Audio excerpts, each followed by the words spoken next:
Hi, my name is Angie Breidenbach, and I am the Executive Director for the International Institute of Genealogical Studies. And if you do need to know what kind of courses we have, what certificates and what credentials you can earn by going to our international trade school, the only of its kind, we do have a tool that you can either download off of our website, or you can contact me through the chat app on the website at genealogicalstudies.com and ask me to mail you one. And I would be happy to do that. It is a catalog that has all of our different certificates. We have 13 different certificates in here, and it also explains how the program works. And now there is a brand new 2-minute video on the front of the website if you'd like to learn a little bit more about us. Today's meeting is about American records, when disasters occur, where can you look for records? Because they become kind of a random floating elephant in the room. So we're going to use the Great Fire of 1910, which happened on the border of Idaho and Montana. And I will show you here where we started to learn about this fire. And then I'll tell you a little bit about my journey of how I wrote the book about it, but not to promote the book so much. It's okay if you want to buy it. But the reason is that I didn't know I was going to do a bunch of genealogical research until we went on a family vacation.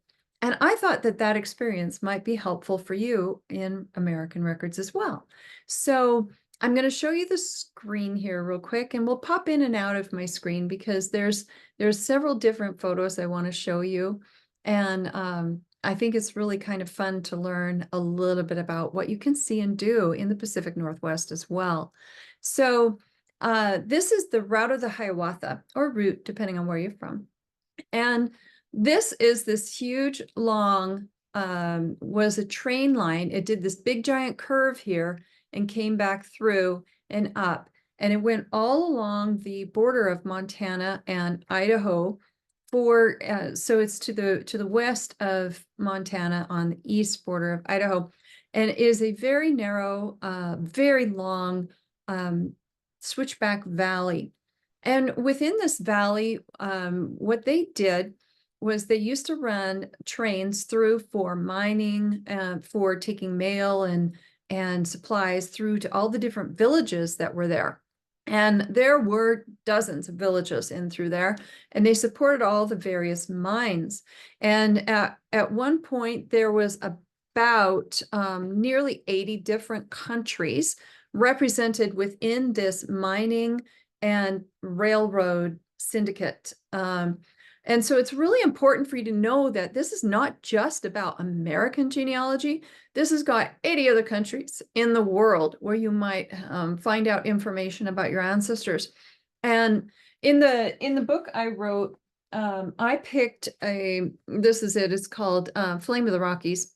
And it's part of a 6-book series that I did. And honestly, I had no idea that I was going to write this book. I had no idea that I was going to be doing anything with this entire series of stories, that it just kept growing and growing and growing, that the history was long forgotten. And the people, I didn't want the people forgotten after we had done this. So we have a large family ourselves. We have a family of 6 kids. And at this time, they weren't all grown up and married when we first started into this. They were mostly in high school, a few in college, and they were just starting off on the journey of getting married and having kids. And so we took several of our kids up with us. And there's a 16.5-mile bike trail called the Route of the Hiawatha. And it runs along where the railroad tracks ran. And when you go on this trail, if you're kind of doing it at a clip, it's about a 1% grade going down the whole time. But if you really want a challenge and you're very physically fit, you can also go back up it. And it runs along the Continental Divide. And for people that are not within North America, the Continental Divide is the top of the mountains that divides the countries of the United States and Canada, where the water and the rivers run in the opposite direction. So from the top, it goes either east or it goes west. And this biking trail is run by the National Forest Service. And I'll show you a map from the National Forest Service here in a moment. But the route of the Hiawatha, after they closed the mines, after this major 1910 disaster, and it burned out a whole bunch of villages, at this point, the trains did rebuild and go through there and started doing passenger trains that became very fancy. And there was that people would dress up and have, the white glove servers would be serving dinner. So it was a very different experience after 1910 as prior to 1910. And prior to 1910, with all of those countries involved, there was a lot of, I want to say, interracial problems. So there was a lot of battles. So the good thing about that, not good that it happened, but good for genealogists, is that there were a lot of court records created. And so those court records would have either been registered in Idaho or in Montana. And so because those court records would be registered, they would then go to either Helena, Montana for the state capital, Missoula, Montana for the closest city that had a courthouse, Spokane, Washington was at the end of near the end of the trail where you can go up over a hill to it. So if you took the train all the way through, you could then go either east or west, and it would determine which city different records and different people might end up going through for travel. This was very important for the success of these villages. There were school records as well that you could get out of these areas. And those school records would have been registered with the county or the state. And so some of those records may still exist today because they would have been turned in, quarterly or at the end of the year for all of the different villages but a lot may have been burned down. But again, each of these little villages in 1910 were not the place to hold things like birth, death, and marriage records. So those didn't necessarily disappear, but the people might have. And so when we go through this big fire and it actually burned out, and I'm going to show you the map of what it did. I'm trying to make sure it's the right size to be able to show you as much as possible of this map. But this fire burned over 3 million acres. And they did finally figure out that it was actually caused by, I'm going to stop share and reshare so I can get that right screen for you. It was actually caused by a combination of excessive heat in the summer, massive overgrowth of foliage, because this was a forest area that was very hard to reach, sparks coming off of the trains into the train tracks, and then also lightning strikes. And then the wind came through and literally created firestorm tornadoes and went through here so fast that this looks like a very small area, but you can see how all of these different fires were sparked off of the huge wind and the sparks that were coming out of this massive fire. The heat was so bad that it was just killing people. But the Great Fire of 1910 also created such billowing smoke that it went around the world, which then created another set of records, not just one, but thousands of records, because the smoke enveloped the world and it was traveling through. So all of the different newspapers were reporting on this massive fire. So when you go back and you search for the Great Fire of 1910 in any newspaper records that were around in 1910, you're going to see records and photos and reports of this fire. It literally affected the world. And that's what great disasters do. If you think about the Titanic, everyone in the world knew about it. So with the Titanic, you would have had shipping records. You would have had the other ships that were coming near, they would have had records of it. There were death records, and the same with the Great Fire of 1910. But what was really fascinating to me when our family decided to go ride this bike trail, we did not know about the Great Fire. We had no idea. When we got there, you go through a tunnel, and right before that, there is a forest ranger who will meet you. He'll make sure you're outfitted or you can't go, because the tunnel is a train tunnel, and it is about 1.5 miles long. You have to have coats or sweaters, but you've got to have light on your head or on your bike somehow, and then you're going to bicycle through this thing. And it is the darkest dark I've ever experienced in my life. And the first time we did this trail, and I'll tell you, we did this multiple times because we started learning the story and we had to go back. But the first time we did the trail, I had a light on my bike and it was nowhere near bright enough. The second time we did the trail, I went and I bought a specialty headlamp.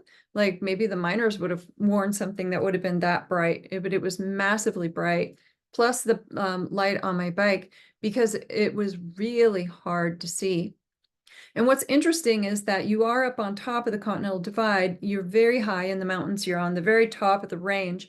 And so you're going through, in the summertime, both, you could be out in 80, 90-degree weather, and then you go through a train tunnel and you're in 40 to 50-degree weather, and it is freezing. And especially if you've been hot and riding your bike, right? So going through that, you first stop and you talk to the ranger. You show that you've got your permit to go, and you order your permit in advance. He checks your gear, and then lets you go through, he or she. And of course, vehicles are not allowed except for the ranger's vehicles if they're going in for emergency, checking the trail, clearing the trail at the end of the night. And then you go into this deep, dark, wet tunnel. And it takes a while to get through there because you're going carefully.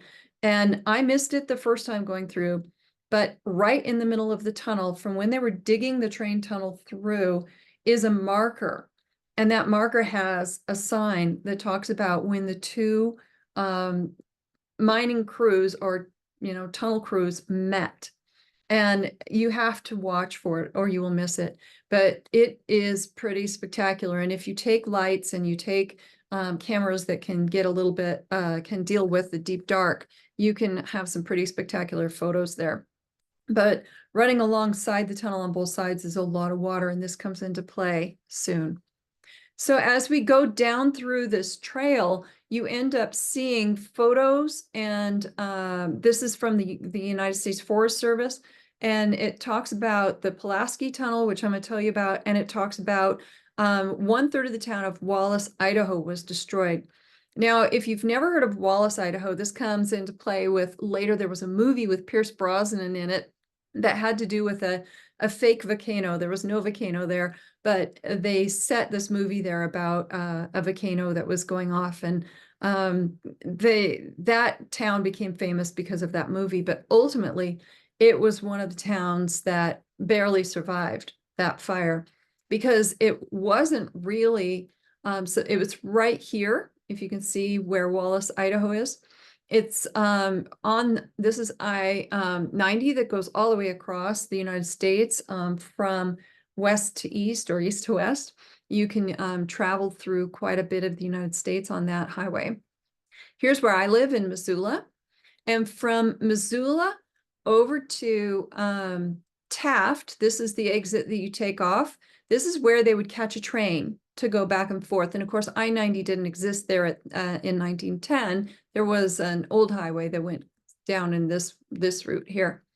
But from Taft, this is about just a couple miles away, and you take that exit and you're up on exit 0 to get your pass, and then you come back to the Taft exit and you come down in to go into the valley. We've gone in and we've camped through here, and I tell you, it's just incredibly gorgeous.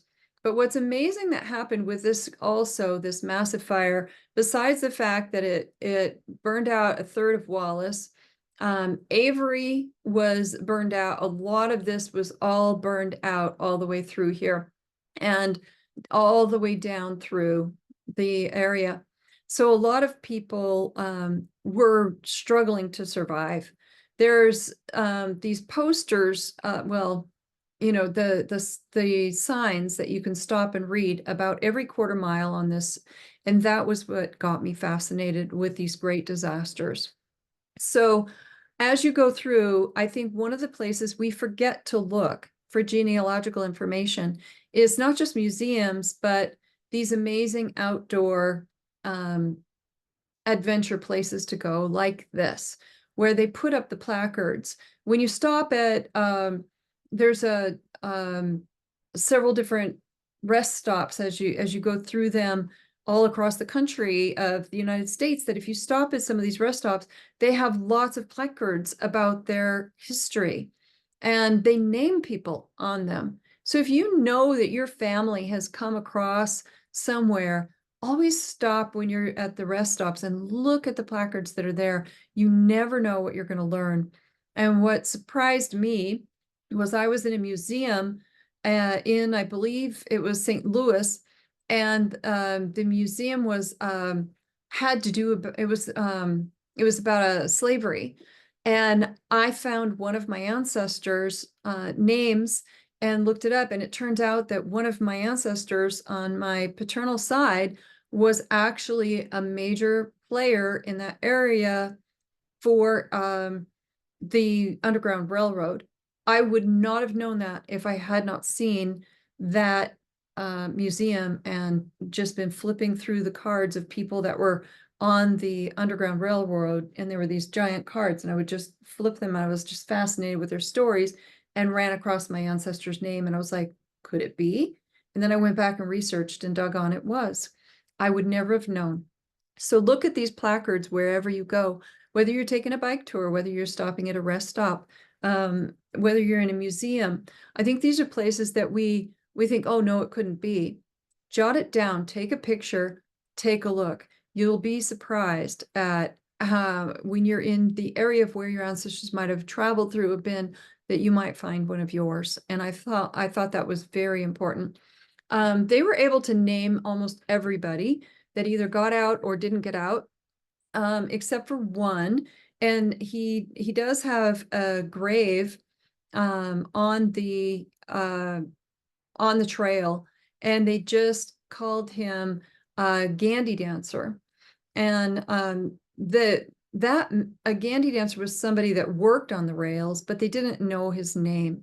And so he's kind of treated like the unknown soldier. He has a grave marker, and they called him a Gandhi. And it was, there's flowers that are often left there. They just never could determine who that person was. I would love to see if DNA today would help determine who he was and help return him to his family, like we do with World War II soldiers. One of our students is Christina Moffat, and she helps to repatriate fallen World War II soldiers to their families today, because now DNA is allowing us to determine who these people are. So if you're interested in something like that, we do have a 15-course DNA program that is called DNA and Genetic Genealogy, and it's very popular, and there's a lot of jobs available for helping to solve maybe unsolved murders or cases, or like this, where I would love to see someone take it on to find out who that Gandhi dancer was, because he needs to be remembered, right? So he is remembered, but nobody knows his name. All right. So I found that really fascinating. Another thing that I was able to find was research for the big blow up. I found it not just in museums. If you were to look up the big blow up, you would also find there are some other groups that have done their best to remember it. And one of those groups was remembering the big blow up because of a famous hero that came out of it. And his name was Edward Pulaski. And you may recognize Pulaski as a name for a fireman's tool. Now that's still debated today, who invented the Pulaski, but it is attributed to Edward Pulaski because he definitely was involved in the evolution of the Pulaski tool. I think there's somebody else who likes to claim that they did it too. Who knows? But Edward Pulaski was a fireman. He was leading a group, and they went in. It was the U.S. Fire Service had just barely started a couple years prior, and he was leading a group into this fire to try to solve it. They were going to try to put it out somehow, but the wind blew up and it just got crazy. And the only place to hide were these little caves, or this where the tunnels were that went down into the mines. The problem was that some of the tunnels were so shallow because they didn't find anything, or they hadn't completed building the tunnel, that it was just sucking the oxygen out, so that the people were not able to survive. And when Edward Pulaski was noticing this, he would move them to another tunnel. And he is attributed for saving about 40 lives. And so in this pursuit for safety, they had to climb to what they knew was an old tunnel, and pushed everybody, including 2 horses, to as far back as they could. And there was some water trickling down the sides of the walls, so they had some blankets with them, and they pushed that into the water, and then they held it up and tacked it up at the front of the cave. And then people were panicking, as you would, and the smoke was starting to, come in, so they would quick wet more blankets and put them back up at the front. And then some men panicked in the back and started to run toward the door. And Edward Pulaski pulled out his gun, and he told them that if they tried to escape, that he would kill them. And the fear of death by the gun that was immediate threat kept all of those people in. And he had them lying down on the ground. He had them soaking themselves. He had them soaking blankets. And he himself stood at the front of the cave and held up the last blanket as the fire roared by. In the morning, those men, almost all of them, lived. And they went up and they said, the boss is dead. And he did use a cuss word, so we'll say that he said, the blank I am. And then he had lost his eyebrows, he had burns, 3rd-degree burns, all this kind of stuff all over him. He had inhaled the heat into his lungs were damaged, and he was just badly burned, but he had kept all those others alive. The 2 horses in the back, for some reason, had died, but of the 40, I believe he saved 38. And they managed to carry him out and back to Wallace, Idaho. And they asked him afterwards, what made you make it through that disaster? And he said, I just want to get home to my wife and my daughter. And that's what makes a hero. They have something to look forward to, and they're not going to be stopped. And I thought, wow. The thing that was also interesting was that Edward Pulaski never made any money off of inventing the Pulaski tool. He ended up dying a very damaged and broken man. He was never really able to go back full force to work, although he did try and he worked hard. He was definitely hampered by the damage the smoke had done to his lungs and the burns that had happened to him. But he died broke, because at that time, he didn't make any money off of the invention.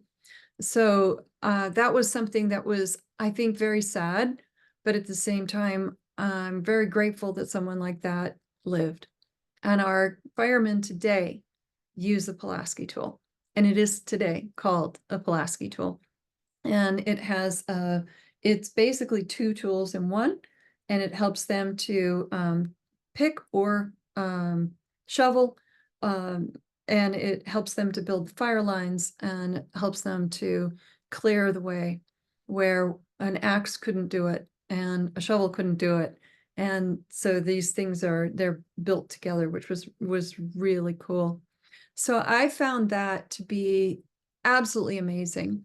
But the fire raged all night long, and there were I have noted here, there were 43 crew, and only 5 lives were lost, and then the 2 horses. So I'm glad I noticed my notes.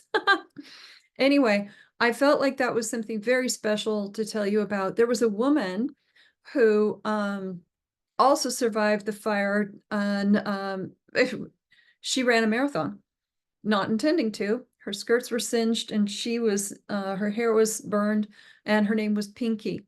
And she, from the train, there was a man named Johnny who was a train engineer, and he took his train down the track into this fire, and there was men, women, and children standing on a platform in one of the villages. I believe it was Avery. I'd have to go look at my notes again. And he piled them all on a flat car. They all had to lay down and hold on tight. And he just chugged out of there as fast as he could. And they couldn't make it. There was, again, one of these tunnels that was quite long. And it had, I think if I remember right, it was tunnel 28. But there's a plaque on that tunnel, so you can see it. But he pulled that train into the tunnel, and the fire blew over the tunnel. It was hot, and it started to suck the air out, but they managed to survive. And he did not lose anyone except Gandy Dancer, who in his fear jumped off of the train and into the fire. And that was the only one that was lost in that train rescue. Again, thank God that there are heroes like this, and they don't think of themselves as heroes. They were just doing what they could to make what they had available to them work. And so that was pretty amazing. Well, Pinky missed the train. And so she was lifting her skirts, running through the streams, trying to get ahead of this fire. And when she made it to the end of the trail, the fire was on her heels the whole way. She had run 25 miles and managed to barely escape the fire.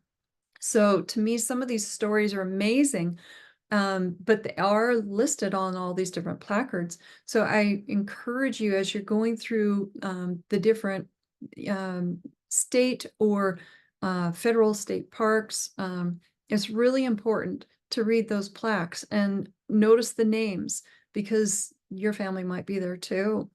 Mine was not on those placards. I mentioned that where one of my family members was on a different placard in a museum, but make sure you're looking up mining records. Make sure the old mining companies, go look at those things in archives. Go look at the different train company, the railroad company records in archives as well. And there's railroad museums. Look all those things up. Look up the plaques in the places that you visit. Take photos so that you have that when you get back. Make sure you're looking up the newspapers of these disasters. Look at shipping records if you're looking at shipping disasters. The closest area that would have rescued, they often have museums or records of the people that were saved and those people that were lost. So make sure that you're checking those records as well. Look for death records in the area that they died, as well as those that might have transported bodies home. So they're not always going to be buried in the place that you think. So for instance, my own father died in a different city than he was buried in, because I was able to transport him home for burial. They did do this in the past too. There's one great disaster that they had, and there's more than one, but during the Revolutionary War, when you're looking at the Battle of Brandywine, that one, there was a massive battle. Thousands and thousands of men died, and the people that lived in the area came and buried the dead in a mass grave. Unfortunately, there were so many, and they couldn't get that grave deep enough before the weather changed, so they hurriedly covered it. And that there was a flash flood that came through, and all of the men that had been buried in that mass grave, the flash flood washed them away. That's a massive disaster, because they don't know necessarily where all of those bodies went. And I believe that my ancestors, one of my ancestors was in that grave. And it's taken a lot to discover that. But if you look at the records for in the case like this, where the you follow the movement of the troops and you follow the captains and the lieutenants' logs of what they've written down, and you follow through the National Archives and Fold 3 for the muster rolls and things that are noted when they maybe got sick, but they noted when my 4 times great-grandfather and 5 times great-grandfather died, one in September and one in October, in the same unit.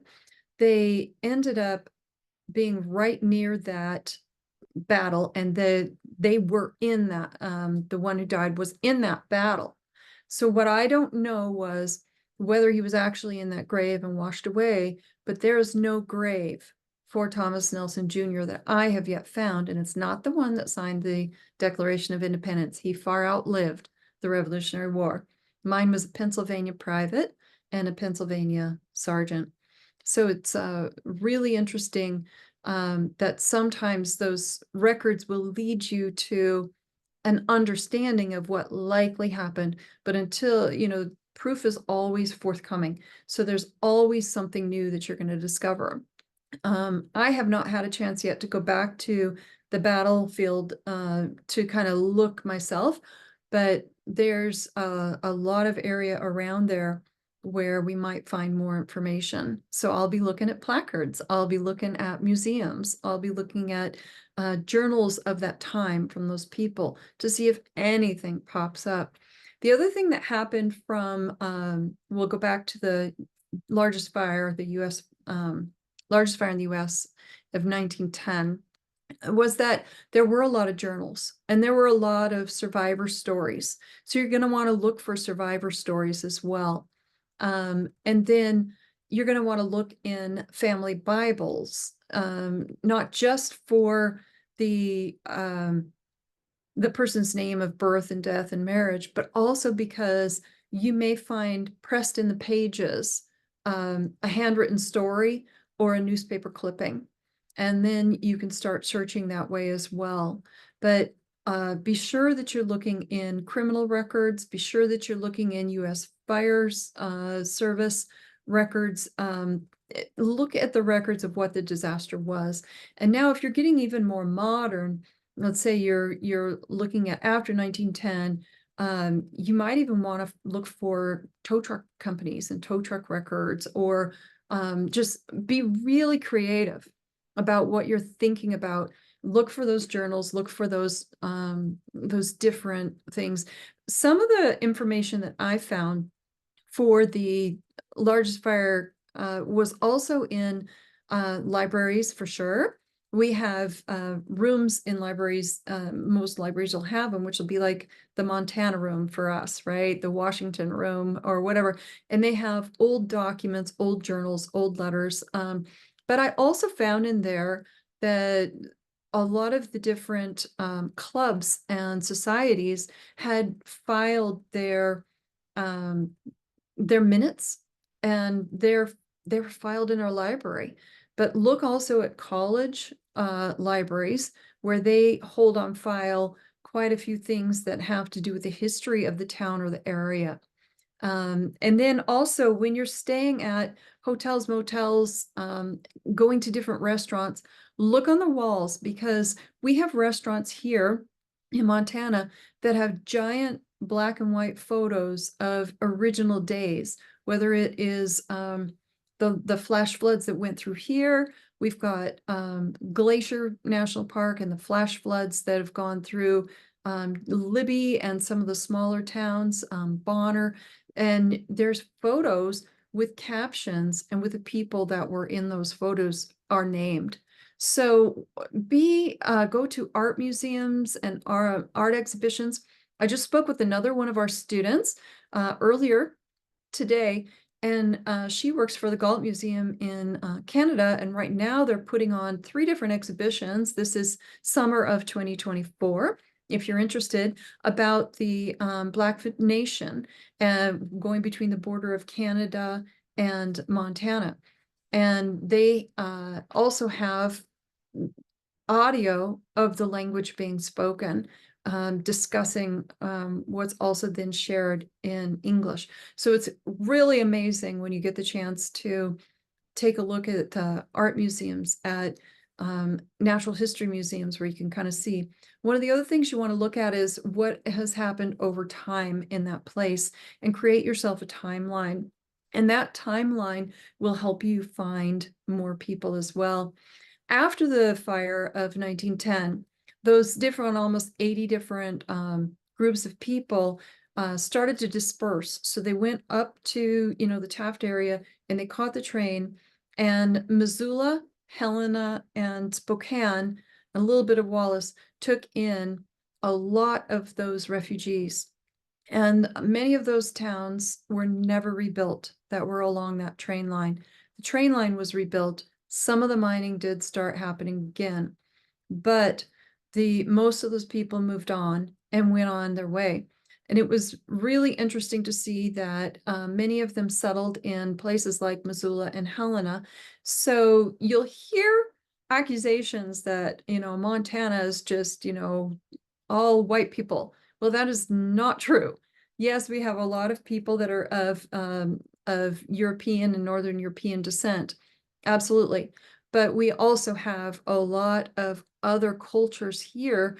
And in fact, we have Japanese and Chinese graves that some of the people have recently been discovered, because the records, even though the people were buried in Missoula, the records were sent on to Helena, and nobody knew that. They were lost because nobody realized they'd been sent to the state.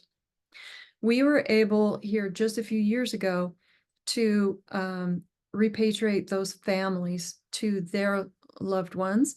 They've chosen to leave their loved ones buried here. It is quite a long time ago. And we're talking about second and third generation, maybe even more, fourth and fifth generation of families of Japanese and Chinese ancestors. But they were able then to mark their graves properly. They came and did ceremonies, all because somebody ran across the records in the Helena archives and found them, and then contacted the remaining families. And it was a beautiful experience. So be aware that when you're going through that, what you see, today may be different than the way it was in yesteryear. And make sure that you keep your eyes wide open and start doing your timelines and start tracing. And one record will lead to another, but be very creative about how you're looking for the people and the places. And those places may have been burned down, but there's a record that they existed in a disaster, and you're going to find it if you are diligent.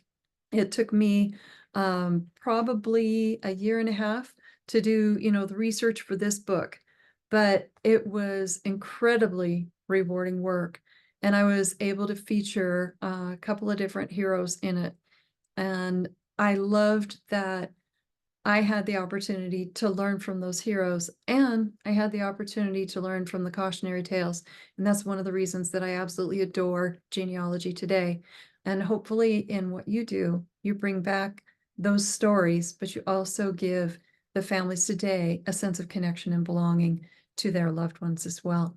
So thank you for being with me. This is the American Records, How to Trace People in Disasters. And if you're interested in taking any of our American Records certificates, courses, you can find us at genealogicalstudies.com, and you can drop a note in the chat app, and either I or one of our assistants will be able to help you. And if there's anything I can do to answer any questions for you, please don't hesitate. We are real people who love to connect with you and help you reach your dreams with your career or with your family history that you are trying to achieve. So thank you again, and we'll be back with you next time.